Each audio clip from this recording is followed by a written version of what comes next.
பத்திரம் ஊழலை திசை திருப்பவே கச்சத்தீவு பற்றி பேசுகிறது பாஜக என நாகையில் திராவிட கழக தலைவர் கி வீரமணி விமர்சனம் செய்துள்ளார்.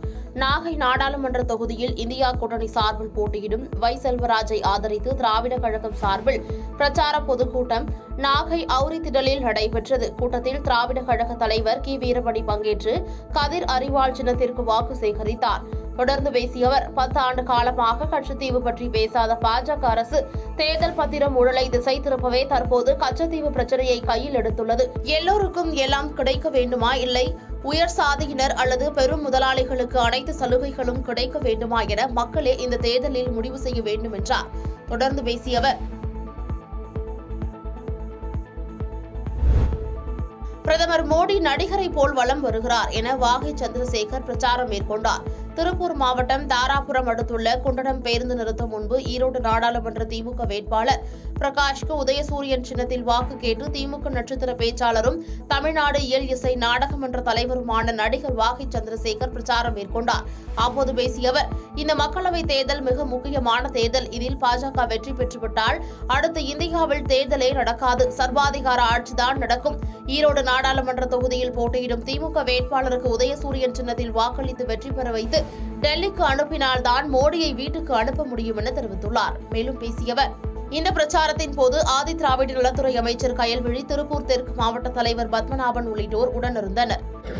அவர் ஒரு டிரெஸ் ஒரு நாளைக்கு போடுறாருன்னா அந்த டிரெஸ் 40-50 கிலோ டிரெஸ், ஒரு நாளைக்கு 3 டிரெஸ் மாத்தினாருன்னா 1.5 கோடி ரூபாய் நம்ம வீட்டு பணம். அப்படி ஊர் சுத்திட்டு இருக்காரு. இப்ப இந்த தேர்தல் வந்துச்சுன்னா இந்த தேர்தலுக்கு அப்புறம் அவர் என்ன சொல்றாரு, மோடி இந்தியா முழுக்க ஒரே தேர்தல், ஒரே மொழி, ஒரே தெய்வம், ஒரே உணவு, ஒரே உடை, இப்படி ஒரு திட்டத்தை போட்டுக் கொண்டிருக்கிறார். இப்ப தமிழ்நாட்டுல தமிழ் பேசுறோம், கேரளால மலையாளம் பேசுறாங்க, ஆந்திரால தெலுங்கு பேசுறாங்க. ஒவ்வொருத்தருக்கு ஒரு பண்பாடு இருக்கு, கலாச்சாரம் இருக்கிறது, நமக்கு ஒரு குலதெய்வம் இருக்கிறது, பிள்ளையார் இருக்காரு, முருகன் இருக்காரு, எத்தனையோ சுவாமிகள் இருக்கு, விரதம் இருக்கும், கொண்டாடுறோம், ஆடு வெட்டுறோம், கோழி வெட்டுறோம். இதெல்லாம் செய்யக்கூடாது. அவர் சொல்ற சாமியைத்தான் கும்பிடணும், அவர் சொல்ற உணவைத்தான் சாப்பிடணும். அப்படிப்பட்ட ஒரு நிலைமையை கொண்டு வருவதற்கு இந்த தேர்தலை பயன்படுத்த பார்க்கிறார். பழைய ஓய்வூதிய திட்டம் உள்ளிட்ட 5 அம்ச கோரிக்கைகளில் ஒன்றை கூட நிறைவேற்றாததால் திமுக ஆட்சியில் அரசு ஊழியர்கள் ஏமாற்றம் அடைந்துள்ளனர் என பாமக தலைவர் அன்புமணி ராமதாஸ் குற்றம் சாட்டியுள்ளார். மயிலாடுதுறை மக்களவை தொகுதியில் தேசிய ஜனநாயக கூட்டணி சார்பில் போட்டியிடும் பாமக வேட்பாளர் ம.க. ஸ்டாலினை ஆதரித்து மயிலாடுதுறையில் பிரச்சாரம் மேற்கொண்ட பாமக தலைவர் அன்புமணி ராமதாஸ் பேசினார். அப்போது சட்டப்பேரவை தேர்தலில் அரசு ஊழியர்கள் விடுத்த பழைய ஓய்வூதிய திட்டம் உள்ளிட்ட 5 அம்ச கோரிக்கைகளில் ஒன்றை கூட நிறைவேற்றாததால் திமுக ஆட்சியில் அரசு ஊழியர்கள் ஏமாற்றம் அடைந்துள்ளனர் என்றார். மேலும் என்னுடைய நோக்கம் டெல்டாவை பாதுகாக்க வேண்டும் என்பதுதான், அதற்கு என்னுடன் உறுதுணையாக இருங்கள். திமுக கச்சத்தீவை மட்டும் தாரை வார்க்கவில்லை. திமுக தேர்தல் வெற்றி வாக்குறுதிகளை அளித்து மக்களை ஏமாற்றி வருகிறது என குற்றம் சாட்டினார். இதுக்கு முன்பு திமுக அங்க கர்நாடகாவில் இதுக்கு முன்பு ஒரு டேம் இருந்தது, KRS டேம் இருந்தது. தமிழ்நாட்டில் ஒரு டேம், மேட்டூர் அணை. இது ரெண்டுமே வெள்ளக்காரன் காலத்தில் கட்டினது. அதன் பிறகு எந்த டேமும் கிடையாது. மேட்டூர் அணை பாத்தீங்கன்னா 93 TMC கொள்ளளவு, KRS அணை பாத்தீங்கன்னா 45 TMC கொள்ளளவு. இடைக்காலத்தில் கலைஞர் அவர்கள் ஆட்சி வந்தவுடன், அண்ணா அவர்கள் இல்லை, கலைஞர் அவர்கள் ஆட்சிக்கு வந்தவுடன் அவர் இந்திரா காந்தி அம்மையார் சமரசம் பண்ணிட்டாங்க. ஏன்னா இந்திரா காந்தி அம்மையார் இவர் ஆட்சியை கலைச்சிடுவாங்க. அதற்காக இந்த கச்சத்தீவு மட்டும் கிடையாது, கர்நாடகாவில் அதுக்கு பிறகு 3 டேம் கட்டிட்டாங்க. எவ்வளவு பெரிய துரோகம் தமிழ்நாட்டுக்கு பண்ணிருக்கிறார்கள் திமுக. நீலகிரி தேயிலைக்கு குறைந்தபட்ச விலையாக கிலோவுக்கு 35 ரூபாய் வழங்க நடவடிக்கை எடுக்கப்படும் என அமைச்சர் உதயநிதி ஸ்டாலின் பேசியுள்ளார். நீலகிரி தொகுதி திமுக வேட்பாளராக போட்டியிடும் ராசாவை ஆதரித்து தமிழக விளையாட்டுத்துறை அமைச்சர் உதயநிதி ஸ்டாலின் ஊட்டி ATC பகுதியில் வாக்கு சேகரித்தார். அப்போது பேசிய அவர், வருகின்ற 19ஆம் தேதி வாக்குப்பதிவு அன்று அனைவரும் வெற்றி சின்னமான உதயசூரியன் சின்னத்தில் வாக்களிக்க வேண்டும் என்று உங்களிடம் கேட்க வந்தேன். 2019 தேர்தலில் வேட்பாளர் ராசாவை 2,06,000 6000 வாக்குகள் வித்தியாசத்தில் நீங்கள் வெற்றி பெற வைத்தீர்கள். எனவே இந்த முறை அதைவிட அதிக வாக்கு வித்தியாசத்தில் வெற்றி பெற செய்ய வேண்டும்.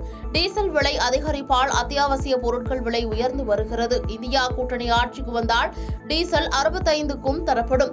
இதேபோல் நீலகிரியில் பச்சை தேயிலைக்கு குறைந்தபட்ச விலையாக கிலோவுக்கு 35 ரூபாய் வழங்க நடவடிக்கை எடுக்கப்படும் என்றார்.